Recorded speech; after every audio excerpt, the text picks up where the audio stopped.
Muchas gracias por la invitación a estar aquí hoy.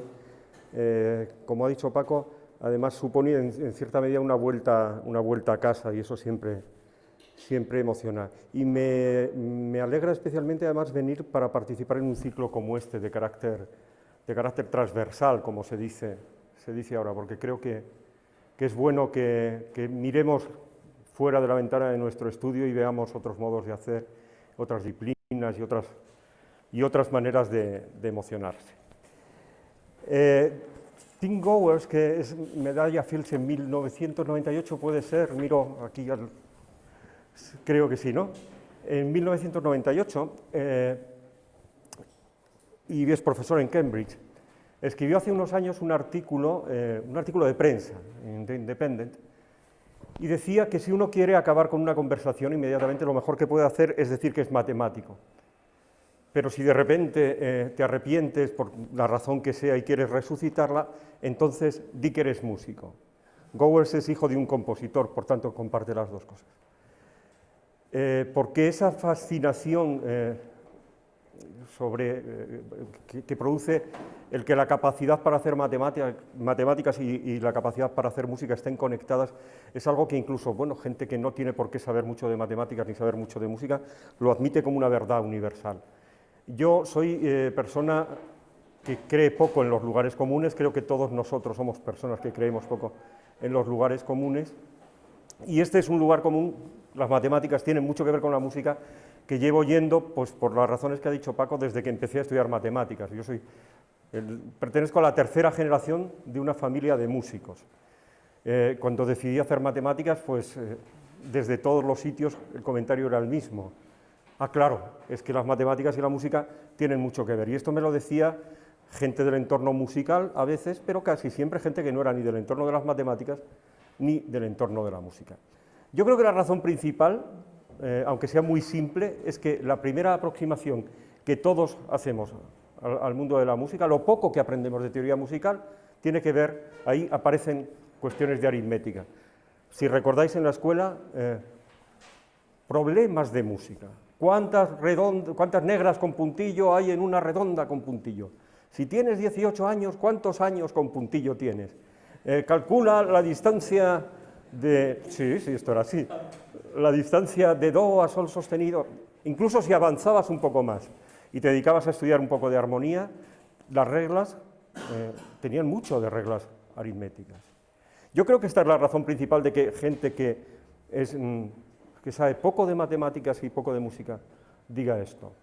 Pero evidentemente hay motivos mucho más profundos, que tienen que ver con la propia ciencia musical. La ciencia música, la teoría musical en la ordenación de las ciencias medieval es una de las 4 artes liberales matemáticas, junto con la geometría, la astronomía y la aritmética. Y además la música está particularmente vinculada a la aritmética. Y esto fue así hasta el siglo XVI, sin duda, y en algunos sitios hasta más allá, como vamos a ver inmediatamente. No es raro, por ejemplo, encontrarse con afirmaciones como esta. La música es una ciencia sometida a la aritmética. Esto lo escribe Lefebvre d'Etaples. Y en la traducción que de este tratado hace Pedro Ciruelo, un matemático del siglo XVI que tiene que ver con nuestra universidad, repite esto y además hace un comentario sobre esto. En nuestra universidad, concretamente, hubo cátedra de música casi desde el principio. En 1254, cuando Alfonso X otorga nuevos privilegios a la universidad, en ese momento se crea una cátedra de música que permanece viva hasta finales del siglo XVIII, mucho más tiempo que en otras universidades. Y cuando a finales del siglo XVIII, del siglo de las luces ya, se decide acabar con la cátedra de música, en el claustro en el que se acaba con esa cátedra, se dice esto es una copia del acta del claustro. La supresión de la cátedra de música no va a suponer ningún perjuicio a la enseñanza, puesto que lo científico de aquel arte debe y puede dejarse a los catedráticos de matemáticas. Seguían pensando a finales del siglo XVIII así.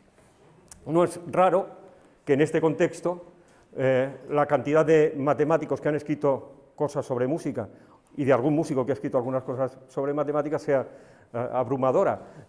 Descartes, el primer trabajo que hace es un compendio de música, un pequeño tratado de música que además regala a un amigo suyo, al matemático Isaac Beckman.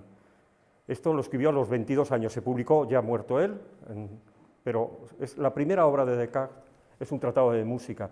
Amigo de Descartes era Marie Mersenne, que aquí, en este contexto, lo conocemos por los números primos de Mersenne, que son los del tipo 2 elevado a p menos 1.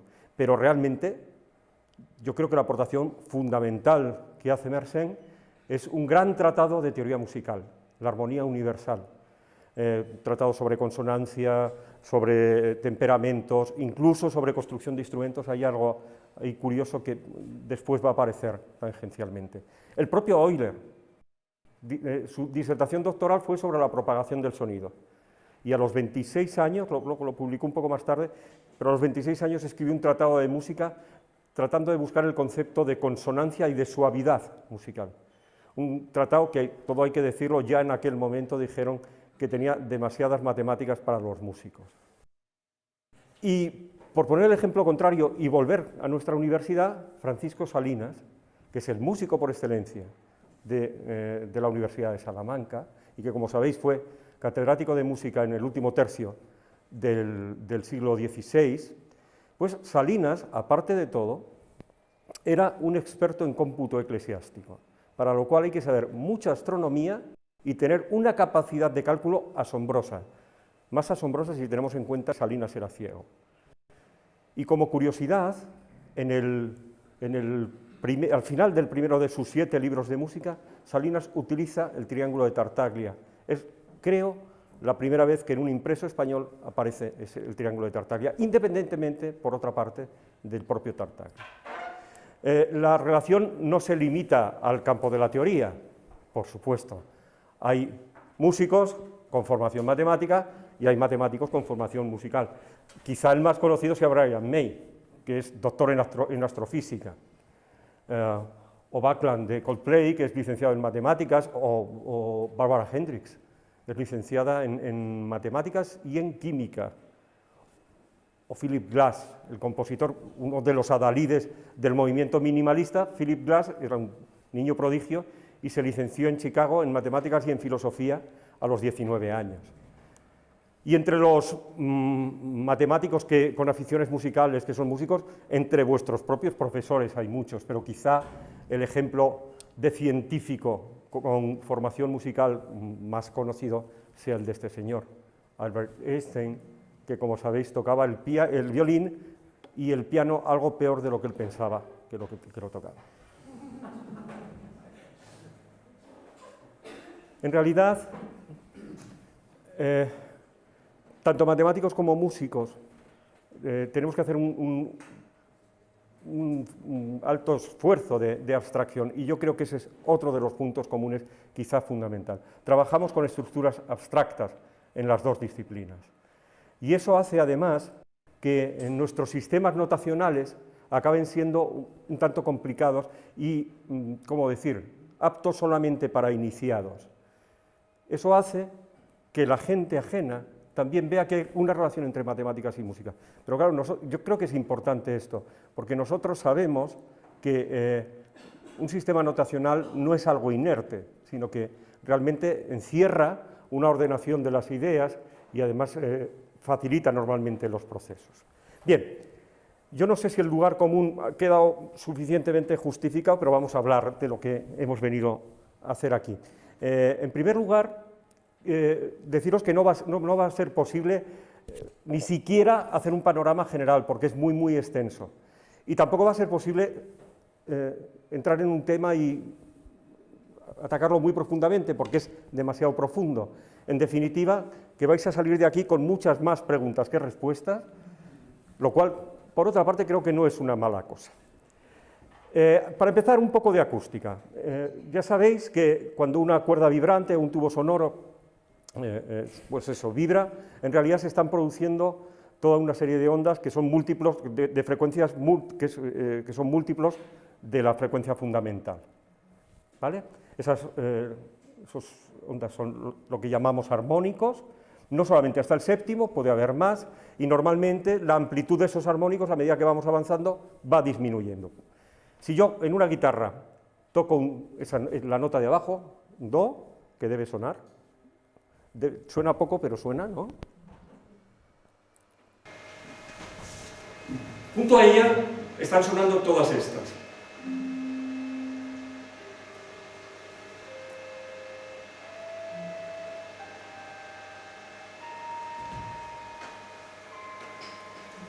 Cada vez con una amplitud menor. La presencia de estos armónicos, la mayor o menor presencia, es lo que da el timbre del correspondiente sonido y, por decirlo así, el vigor de ese sonido. Si oímos el sonido puede ser desagradable ahora, acierto, una onda sinusoidal pura, no es muy agradable. Si le añadimos armónicos impares, cambia un poco. Tienes un sonido un poco más nasal. Bien. Un sonido un poco más nasal y con más cuerpo. Los armónicos impares, por ejemplo, aparecen en instrumentos como el clarinete. Potencia ese tipo de armónicos. Esta estructura de la nota y todos los armónicos que están sobre ella es algo que tenemos absolutamente interiorizado, aunque no seamos conscientes de ello. Desde siempre, desde antes de nacer, estamos oyendo sonidos con toda la estructura armónica encima. Hasta el extremo de que si oímos parte de la serie armónica que desencadenaría una fundamental, sin que esa fundamental esté, nosotros reconstruimos esa fundamental. Es como cuando vemos esto. Todos estamos viendo un triángulo blanco y no está. Es una creación nuestra. Bueno, pues esto ocurre también. Si oímos, por ejemplo, una frecuencia de 1000 hercios, de 800, ¿vale? Y de 600. Y ahora oigamos las tres juntas, y no he hecho trampa.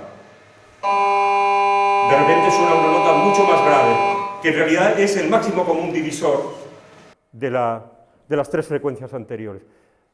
Las tres entran en la serie de armónicos de la nota fundamental con frecuencia 200 hercios. Esto está pasando constantemente, y cuando oímos música con unos altavoces como estos, que no pueden mover ondas muy grandes, en realidad estamos haciendo esto muchas veces.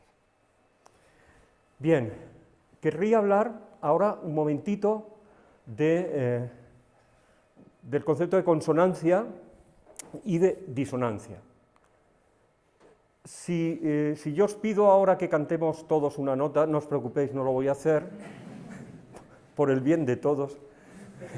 Si os pido que cantemos todos una nota y la damos más o menos afinada, en realidad se estarían produciendo dos notas fundamentales, no una, sino dos.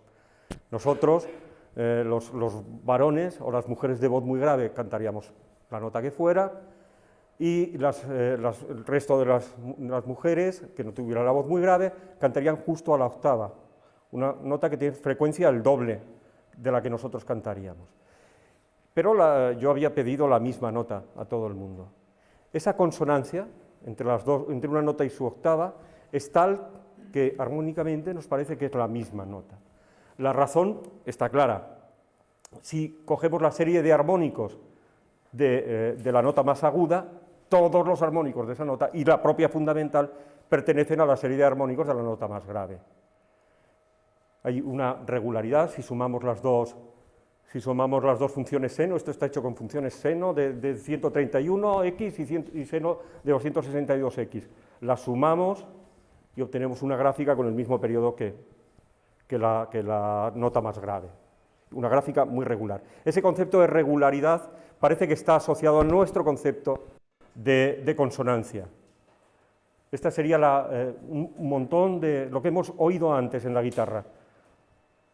Ondas sinusoidales cada vez con menos amplitud, es decir, el enésimo armónico está multiplicado por 1 partido n, simplemente. Sumamos y sale algo que tiene la misma frecuencia, el mismo periodo que la nota fundamental y una regularidad, esa onda de diente de sierra.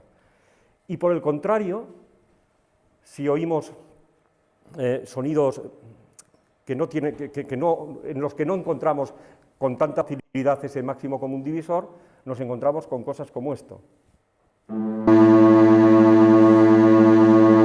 Esto es una sirena, técnicamente. Son 113 hercios, 257 hercios y 331 hercios a la vez.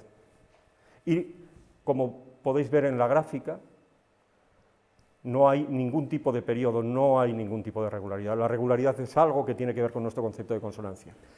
Hay otra cosa más que tiene que ver, más que con la consonancia, con la disonancia.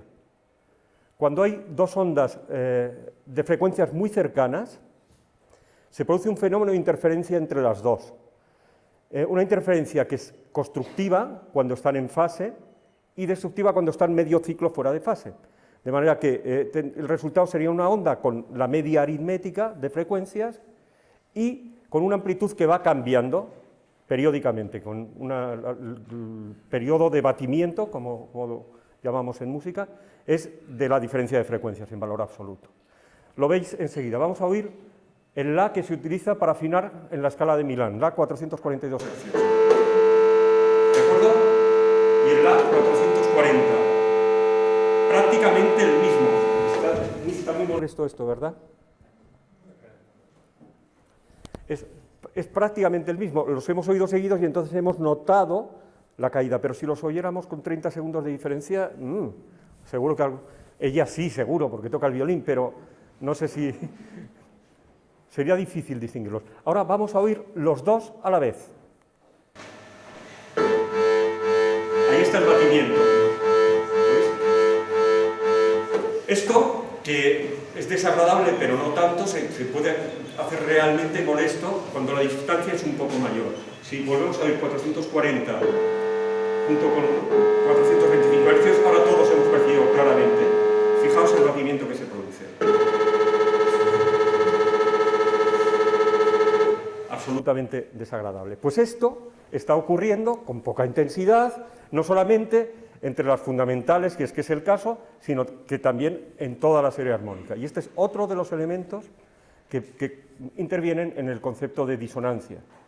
Hay un trabajo de Prompt y Level del año 65 donde pues llegan a hacer una especie de gráfica de momentos de máxima consonancia y de máxima disonancia.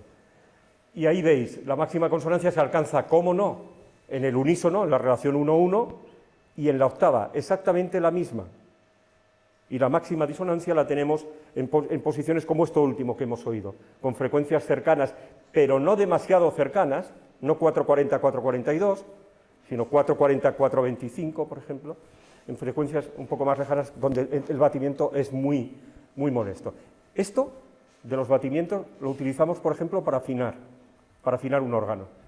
Se afina una octava y después la octava siguiente la afinas oyendo cuando desaparece el batimiento, ya está, la nota afinada.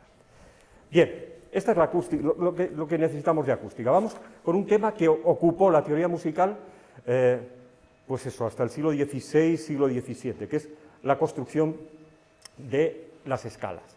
Y en realidad es un viaje desde la aritmética hasta la geometría. Nicómaco de Gerasa, 7 siglos después de Pitágoras, narra una leyenda espuria que luego es repetida por Boecio, entre otros, y que pasa al corpus de la teoría musical occidental como algo fundamental, hasta el extremo de que en nuestra universidad el libro de Boecio, se seguía utilizando en el siglo XVIII, a pesar de que Salinas había pasado por aquí. Bien, la leyenda dice que Pitágoras, que estaba preocupado por las cuestiones de consonancia, pasó por delante de una fragua y oyó los golpes de los martillos en el yunque y vio que unos eran armoniosos y otros no. Y relacionó directamente la armonía o no con las proporciones de peso. Realmente eso no es así. Eso no es así. Pero sí es verdad cuando hablamos de cuerdas vibrantes o de tubos sonoros de la misma sección vibrantes también. Si tenemos una cuerda de una longitud y la hacemos sonar, obtenemos ese sonido. ¿Lo oís bien? Si la cortamos a la mitad, obtenemos la octava, a la tercera parte la quinta y a la cuarta parte la otra octava. Bien, todos estos sonidos eran armoniosos, pero además para Pitágoras entraban en lo que era su concepción ideal del mundo, que estaba reflejada en la Tetrarquis. Las proporciones que aparecen en la Tetrarquis son precisamente estas proporciones. Vamos a oírlas. La proporción 1-2, la octava. La proporción 2-3, la quinta. Y la inversa, la proporción, diréis, 3 medios, bueno, luego se multiplica por 2. La cuarta. Y la construcción de la escala pitagórica es basándose en estas proporciones. Vamos a hacerlo. Antes de ello, y por no liarnos, vamos a establecer una relación de equivalencia con las frecuencias. Vamos a decir que dos frecuencias son equivalentes si difieren una octava. Si una es igual a la otra, multiplicada por 2p. Y vamos a trabajar con el conjunto de clases de equivalencia, y no solo eso, sino a tomar como representantes de clase las frecuencias comprendidas entre 1 y 2, para que así las relaciones que nos vayan apareciendo sean relaciones directas. ¿Vale? Bien, pues a partir de ahora trabajamos así. Alguna vez se me olvidará decir, y nos traemos la nota... Bueno, estoy entre matemáticos en general. Bien, ¿cómo se genera la escala pitagórica? Pues a partir de una nota, de frecuencia la que sea, que con nuestro convenio será la de frecuencia 1, y que la podemos llamar 2 si queréis, se genera multiplicando por 3 medios su frecuencia, la quinta, y dividiendo por 3 medios la quinta descendente, el fa. Esta luego la tendremos que subir porque se nos ha salido de esa relación 1-2. A partir del sol, multiplicando por 3 medios, obtenemos otra, hasta el si. En el teclado del piano acabamos de construir las teclas blancas. Y en la escala pitagórica, la relación que hay de tono, de un tono, es una relación de 9 octavos. Y nos encontramos con una relación más pequeña, que es la que hay, por ejemplo, entre mi y fa, y entre lo que hemos llamado mi y fa, y lo que hemos llamado si y do, que en realidad es como lo llama todo el mundo, que es de 3 elevado a menos 5 por 2 elevado a 8. Una cantidad un poco complicada que va a hacer difícil que haya relaciones entre los armónicos, ¿verdad? Ese semitono, si os fijáis, además, es algo más pequeño que la mitad del tono, es decir, si lo elevamos al cuadrado no nos sale 9 octavos. Es algo más pequeño que la mitad del tono. Bueno, ¿y por qué nos hemos parado? Sigamos. Hemos generado esto, pues sigamos por arriba. Otra, multiplicando por 3 medios, otra más. Me vais a permitir que me pare aquí. Y vayamos hacia abajo, multiplicando por 2 tercios. Y me paro aquí. Y esta nota la voy a llevar a la misma octava de la última que he tenido ahí, para que las podamos oír juntas. Esta nota sonaría así. Un poco asqueroso esto, pero... ¿Y la que hemos obtenido? Oigámoslas juntas. No son la misma. No son la misma. Hay batimientos. Bueno, lógico. Porque estamos multiplicando por 3 medios elevado a... por potencias de 3 y potencias de 2. Y eso nunca nos puede dar una octava, nunca nos puede dar una potencia de 2. La cuestión es lógica. La escala pitagórica cromática, la que hemos construido, nos encontramos con una sorpresa más. Tenemos otro intervalo nuevo, el que está en verde o así, porque yo los colores no los distingo muy bien. Y que, como veis, es un poco más grande que el anterior. Es el intervalo que hay entre el do y el do sostenido, o entre el mi bemol y el mi. Ese es el semitono mayor pitagórico, y ahora sí, el semitono mayor pitagórico junto con el menor hacen el tono. Pero es una escala irregular, que tiene este problema de dos semitonos distintos, y tiene algún problema más. Bueno, uno ya lo hemos dicho, el círculo de quintas no se cierra, por quintas no vamos a llegar a conseguir una potencia de 2, y las terceras tenemos proporciones de 81 partido 64 y 36 partido 27, son números grandes, es complicado el que las terceras resulten, la mayor y la menor, resulten armónicas, o sea, la distancia que hay entre do y mi, o que hay entre la y do. Y de hecho, si oímos en afinación pitagórica, veréis que es un poco ruda.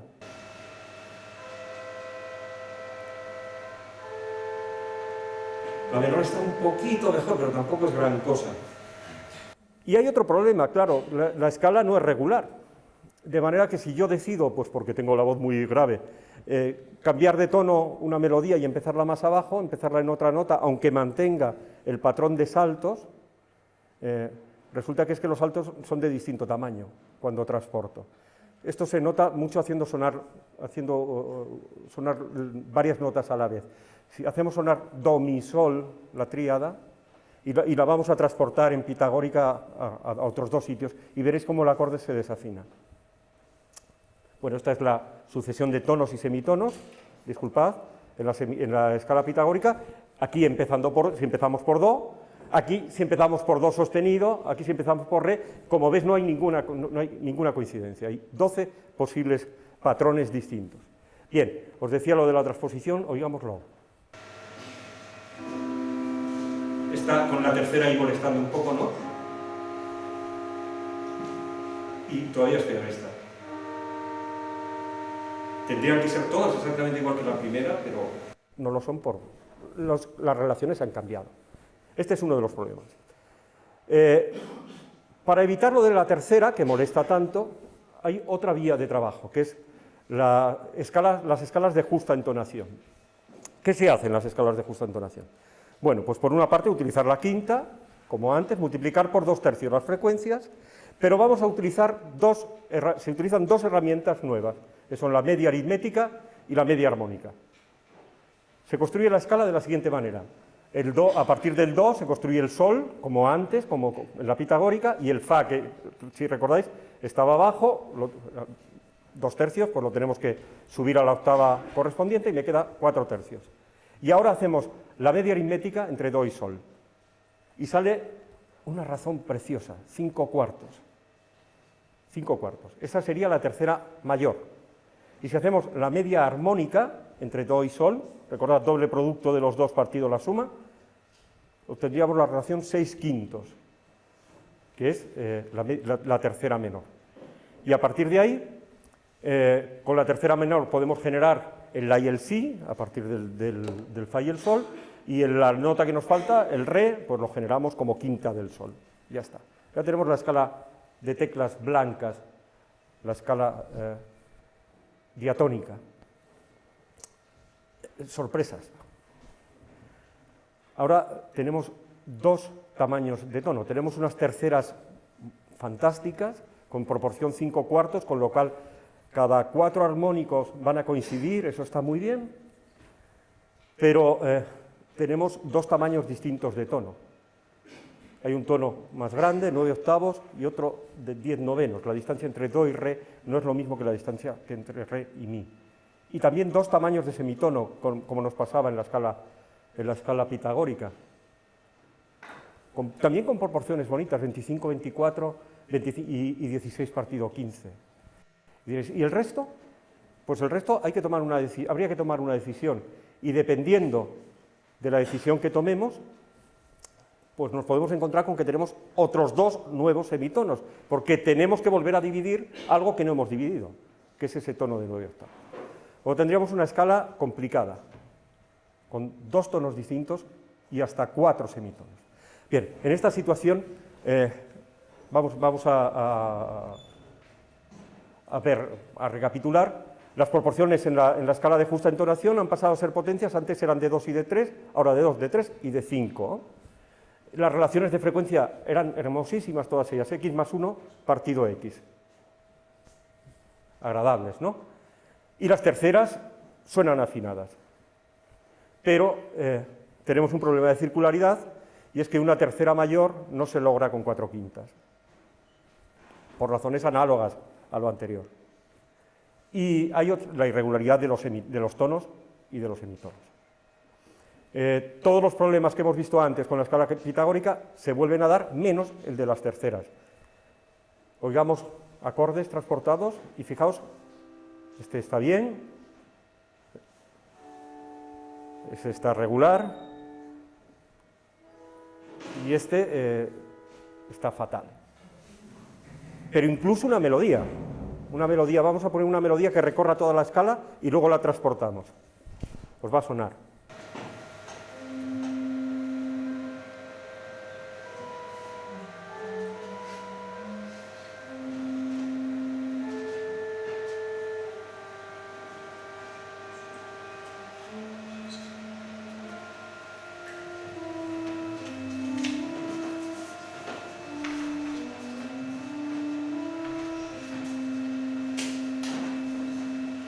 Y ahora movamos a una tercera.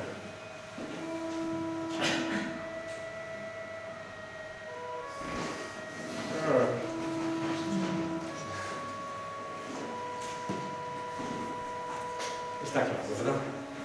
Bien. Los problemas fundamentales son dos semitonos distintos en la escala pitagórica y dos tonos distintos en la escala justa. Claro, el problema de los dos semitonos distintos, dice, bueno, pues divide el tono pitagórico 9/8 en dos partes iguales, y uno se encuentra con que tiene que construir la raíz cuadrada de 9/8, que no es racional. La raíz cuadrada de 9/8 que ya demostró Euclides en la Sectio Canonis que no era racional. Es más, demostró que n más 1 partido n, la raíz cuadrada, no es racional nunca.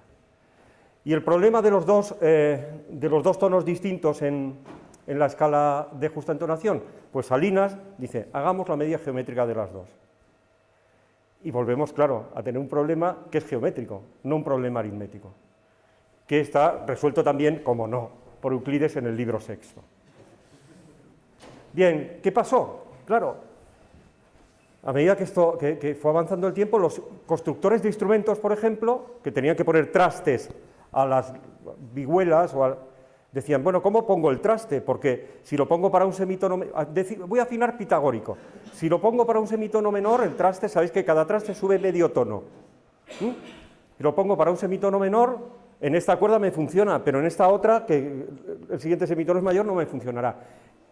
Y ellos acabaron, en realidad, dividiendo en semitonos, en 12 semitonos iguales, la octava, utilizando unos u otros trucos, y incluso algún aparato, el mesolabio, que también es, claro, algo geométrico. En definitiva, también se da el problema de explorar todo el universo tonal en distintas alturas. El problema se resolvía si dividimos la escala en 12 partes iguales, la raíz 12ª de 2. Pero eso es geometría, la raíz 12ª de 2. Como curiosidad, la construcción de la raíz 12ª de 2, la raíz cuadrada sabéis que se puede construir con toda facilidad, pero supone el construir dos medias geométricas entre dos números, perdón, dos medias proporcionales entre dos números. Si esos dos números están a distancia de doble, o sea, a distancia de octava, el problema que sale es el de la duplicación del cubo, un problema clásico de matemáticas. Bien, este mundo es el que ocupó la teoría clásica musical durante mucho tiempo. Vamos a hablar de otra cosa, que tiene que ver con lo anterior, por supuesto, que es el sistema de referencia. La escala que hemos construido, la escala diatónica, la escala de teclas blancas que hemos construido, si empezamos en Do, tiene una estructura de este tipo, ¿no? Hay un intervalo de tono, después otro tono, después semitono, después tono, tono, tono y finalmente un semitono. Pero claro, si decidimos empezar por otra nota, nos encontramos con que esta estructura cambia. Los distintos puntos de referencia o los distintos marcos de referencia que utilicemos me van a dar unas u otras escalas, unos u otros modos, que son, una de las posibles divisiones es esta que tenéis aquí, con nombres griegos, puesto que no son exactamente los modos griegos, pero tienen mucho que ver con los modos griegos, y tienen mucho que ver también con los modos de la música eclesiástica, aunque no son exactamente lo mismo. ¿De acuerdo? De estos modos hay dos famosos, uno es este, bueno, ahí veis, esa es la posición de la escala, entonces en el momento en que giramos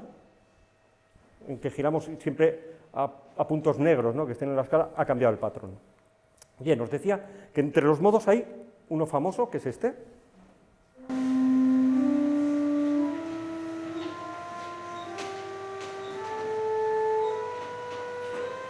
Nuestra escala, ¿no? Y la escala menor, el modo eolio.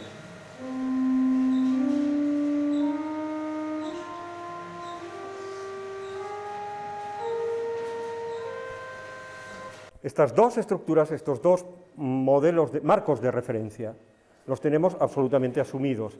Tan asumidos que si yo ahora os pongo algo que no habéis oído nunca, que está en uno de estos modos y que se sale de la estructura, vais a detectar al intruso inmediatamente.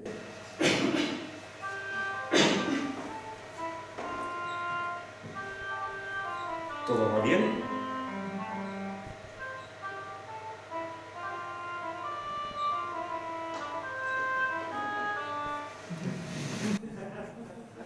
La penúltima. Se nos coló una, que no pertenecía al modo. Supongo que nadie conocía esto es un trozo de una partitura que está en el archivo de la catedral y que, hasta donde yo sé, hace 250 años que nadie ha hecho sonar. O sea que... Veo gente aquí mayor, pero no tanto. Bien, los modos, estos sistemas de referencia, estos 7 sistemas de referencia, fueron los sistemas de referencia de la composición, insisto, con pequeñas variantes, hasta el siglo XVI, sin duda alguna. En el XVI ya empezaron a hacer exploraciones a modos vecinos, etc. Y ahora mismo se siguen utilizando. Os voy a poner otro de los modos, el lidio, concretamente, la escala del modo lidio y después una melodía en modo lidio.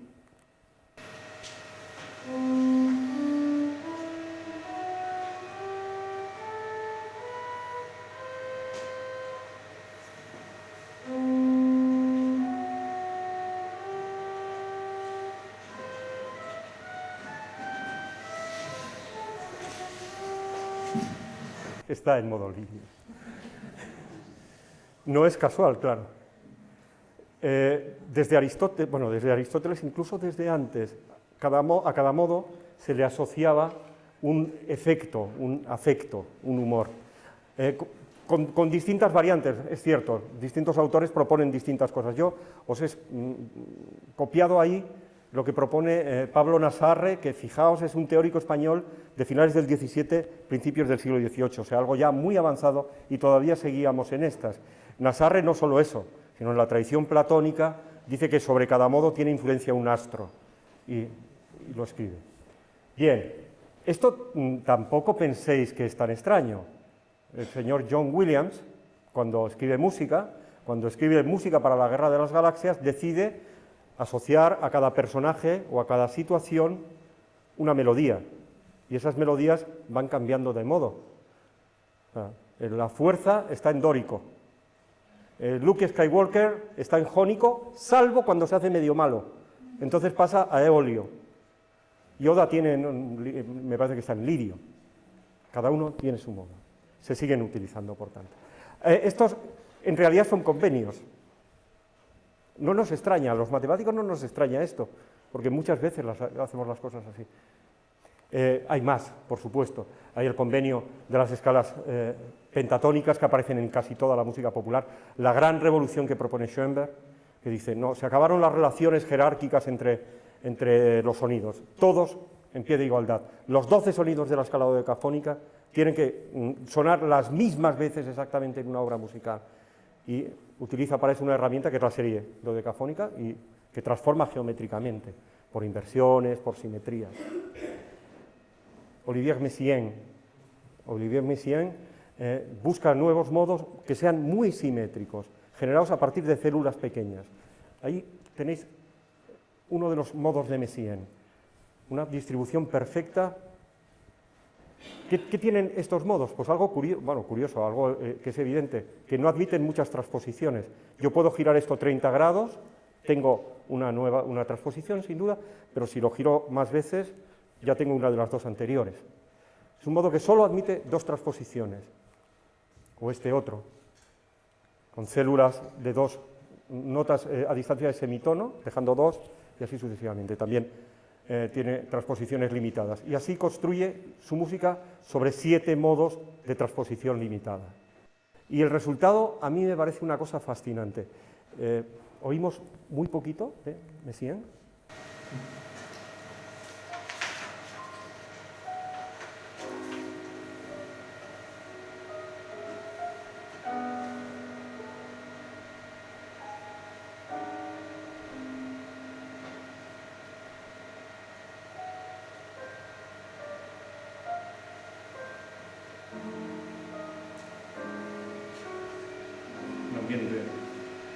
Fascinante.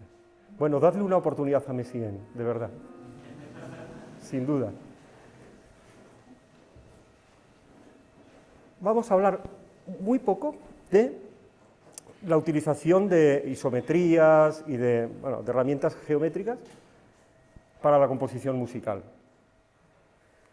Como sabéis, desde hace ya muchos años, muchos siglos, con distintas variantes, la música se lee como el idioma, como en nuestro caso, de izquierda a derecha. Es decir, a medida que vamos avanzando de izquierda a derecha, el tiempo va avanzando también. De manera que el eje de las X sería el eje del tiempo en la música.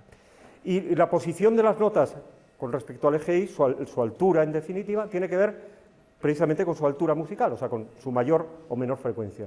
De manera que una melodía, un motivo musical se podría metrizar.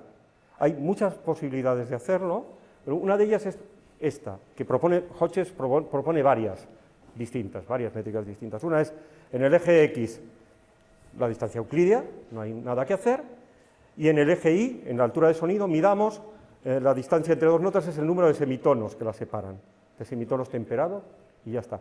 Esto dota a los motivos musicales de una estructura. Entonces, ¿qué será una simetría? Pues una simetría será algo que no cambie la estructura. Bueno, este tipo de recursos se utilizan en la composición muchísimo. Vamos a poner algunos ejemplos que a mí me parece que son curiosos. Por ejemplo, los motivos palindrómicos. Esto aparece, si os paráis a pensar casi en cualquier melodía, tiene un motivo palindrómico, un motivo que se lee igual de derecha a izquierda que de izquierda a derecha. ¿Por qué? Pues porque muchas veces los motivos musicales lo que hacen es generar una tensión y resolver esa tensión, con lo cual tienen tendencia a una estructura simétrica. Bien, como os digo, infinidad de motivos pequeños, de 5, de 6 notas, que son palíndromos.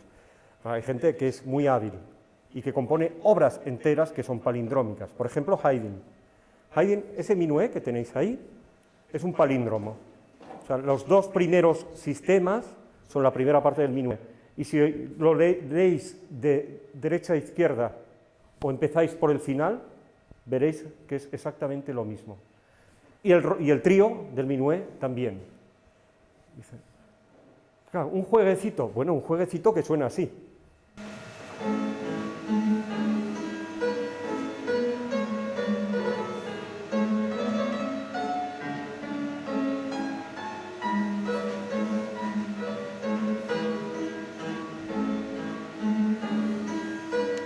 Hindemith escribe el Ludus Tonalis, que es un homenaje a Bach, y es una obra de hora y pico.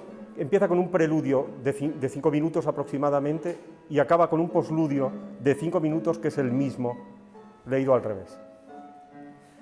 Un recurso que tiene algo que ver con este es, por ejemplo, este canon de Ludwig Senfeld, este canon en forma de cruz. Hay muchos cánones en forma de cruz, sobre todo en el siglo XVI.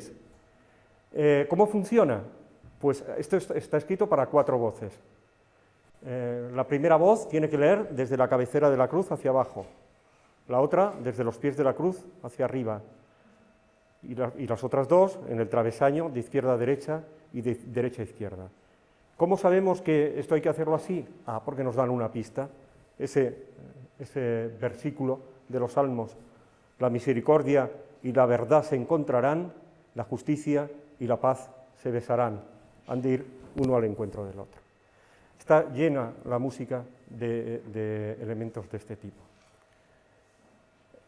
Si traslado un motivo musical paralelamente al eje X, lo que obtengo es una repetición, cientos de repeticiones en la música. La puedo trasladar también, además, moviéndolo. Y seguro que todos vosotros, cuando erais pequeños, habéis hecho polifonía cantando primero una cierta canción y otro empezaba un poco después, lo que se llama un canon. Eso en realidad es hacer una traslación en el eje del tiempo.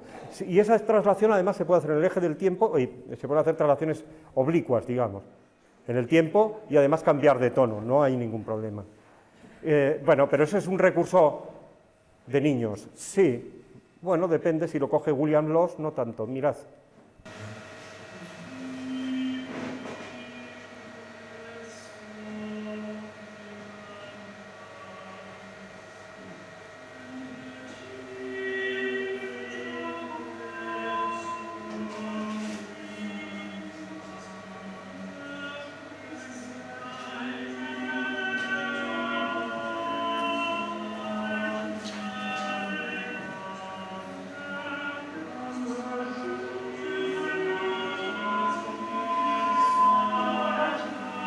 de todos los músicos, el que desde mi punto de vista, y reconozco que no soy del todo objetivo en esto, tiene más capacidad para los desarrollos de este tipo es Johann Sebastian Bach. En mi descargo de decir que esto mismo lo piensa mucha gente. Y entre todas sus obras hay una que es especialmente fascinante, que es la ofrenda musical. Supongo que algunos de vosotros o muchos conocéis la historia, pero ya sabéis que los profesores solemos ser pesados, entonces la voy a contar rápidamente. Bach, ya muy mayor, fue a visitar a su hijo, Carl Philipp, que trabajaba con Federico el Grande de Prusia. Entonces lo fue a visitar a Potsdam, llegó allí y el rey, que era muy aficionado a la música, tocaba la flauta muy bien, no quiso ni que se quitara el abrigo, directamente no le dejó cambiarse de ropa, dijo, ven, que te tengo que enseñar los pianos que me está construyendo Silbermann. Y Bach tenía fama de ser un gran improvisador. Entonces le dijo el rey, bueno, te voy a dar un tema y tú vas a improvisar sobre este tema. Y don Federico le dio este tema.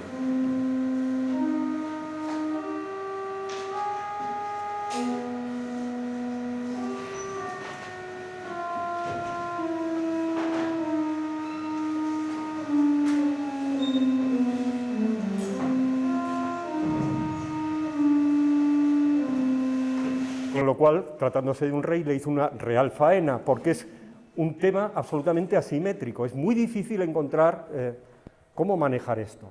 Bueno, pues Bach lo hizo. Por supuesto, improvisó, pero sobre todo cuando se volvió a su casa, a Leipzig, empezó a escribir, a trabajar sobre el tema y escribió toda una colección de cánones y de Ricercares sobre el tema que le había dado Federico de Prusia. Esa es la ofrenda musical, una de las últimas obras de Bach. Y vamos a ver uno de los ejemplos, una de las cosas que hace Bach en la ofrenda musical es esta. Aquí tenemos un canon a 2 por aumentación y en movimiento contrario. La parte que nos interesa son estos 4 pentagramas, ¿de acuerdo? En el primero y en el tercer pentagrama se está desarrollando el tema que dio el rey. Son las notas que están con una marca amarilla, son las notas del tema real. Ahí en realidad Bach lo único que hace, que no es poco, es rellenar los huecos creando una ornamentación, por decirlo así. Adorna un poco la melodía. Hay otra voz que propone un contracanto, que es esta voz de aquí, en clave de do, por tanto empieza do, re, mi. ¿De acuerdo? Entonces, ¿dónde está el canon? Si uno se acerca, ve que aquí hay una clave de sol dada la vuelta y que está una armadura puesta. Luego es que el otro músico tiene que mirar la partitura desde arriba y leerla desde ahí. Y además en una clave distinta a la que estaba el que lee. O sea, el otro músico lee, ¿recordáis? Este leía do, re, mi, y este lee sol, fa, mi, hacia abajo. No al revés, aquí directamente. Por inversión. No, o sea, te pones la cabeza aquí. Das la vuelta al papel. Hay más. Pues dice, y por aumentación. Dice, probemos, ¿no? Y suena fatal. No. Es que lo que tienes que hacer es aplicar una homotecia, que duren el doble las notas. Esa es la solución. Y este es el resultado.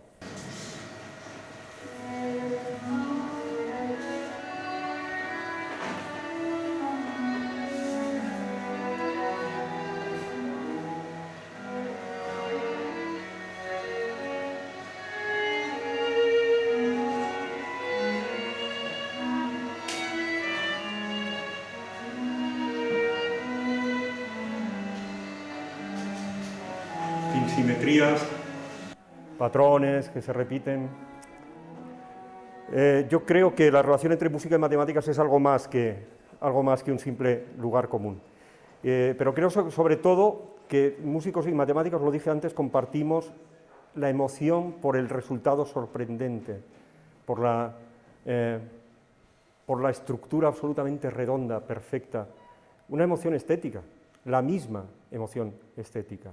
Y hay Leonard Meyer, en un libro que si tenéis alguna vez la oportunidad de echarle un vistazo, es muy interesante, da su explicación de esto, o una de las posibles explicaciones que tiene esto. Y lo dice también, que me vais a permitir que lo lea, por no cambiar una de sus palabras. Dice: el significado musical intrínseco es, en pocas palabras, un producto de la expectativa. Si sobre la base de una experiencia pasada, un estímulo presente nos lleva a esperar un evento musical consecuente más o menos definitivo, entonces ese estímulo tiene significado. Yo esto, cuando hay una música que me emociona mucho, lo pienso, y siempre encuentro que alguna vez o muchas veces este mecanismo se desencadena. Vamos a poner un ejemplo muy sencillo para acabar. Imaginaos que oímos esto.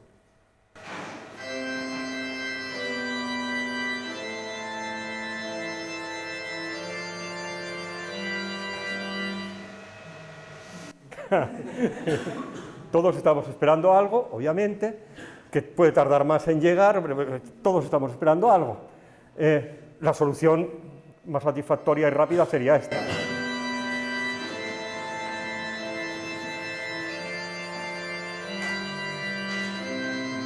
Pero claro, imaginad que el compositor ha decidido prolongar la agonía.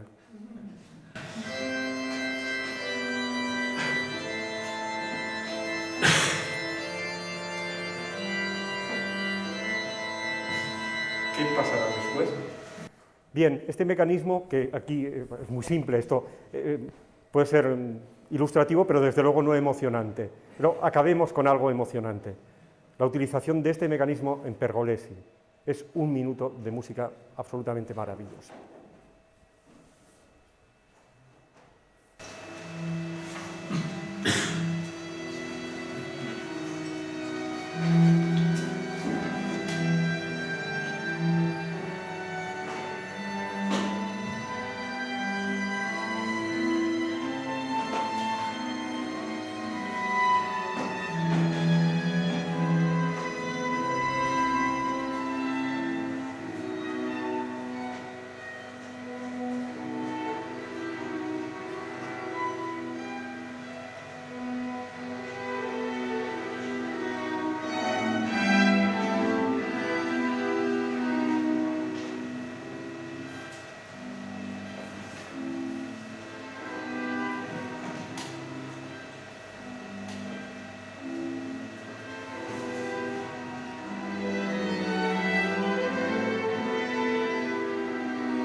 Bueno, os dejo aquí, luego os lo puede pasar Paco o Antonio, pues algunos libros por si os apetece profundizar en algunos de los temas. Hay un poco de todo, desde cosas de psicoacústica que han aparecido, cosas de estética, como no, de construcción de escalas, un poco de todo.